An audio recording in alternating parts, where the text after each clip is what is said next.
Hello, আমাদের সবার বাড়িতে হাইপারটেনশনের পেশেন্ট রয়েছে যাদের ব্লাড প্রেশার অনেক সময় খুব বেড়ে যেতে পারে। এবার ধরুন ব্লাড প্রেশারটা যদি 140 থেকে 180 আর 90 থেকে 110 এর মধ্যে আছে, তাহলে এটাকে আপনি বাড়িতে আপনার ডাক্তারের সাথে কথা বলে আবার একটা সেকেন্ড ডোজ দিয়ে ম্যানেজ করতে পারেন বা অন্য কোনো ওষুধ দিয়ে ম্যানেজ করতে পারেন। কিন্তু যদি আপনার বাড়ির লোকের ব্লাড প্রেশারটা 180 বা 110 এর উপরে চলে যাচ্ছে, তখনই সাথে সাথে আপনি সময় নষ্ট না করে হসপিটালে ইমার্জেন্সিতে আসুন। কারণ যদি এটাকে আপনি নেগলেক্টেড ছেড়ে দিন, তাহলে এটা দিয়ে আপনার brain stroke, heart attack, heart disease এগুলো হতে পারে।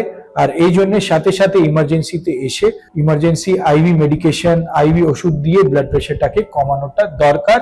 আর যতটা আপনার ট্রাভেলিং টাইম, সেই মধ্যে বিপিটাকে কন্ট্রোল করার জন্য আপনি যে রেগুলার ওষুধ দিচ্ছিলেন আপনার পেশেন্টকে, সেটা আর একটা ডাবল ডোজ দিয়ে আপনি পেশেন্টকে তাড়াতাড়ি ইমার্জেন্সিতে নিয়ে আসবেন। ধন্যবাদ।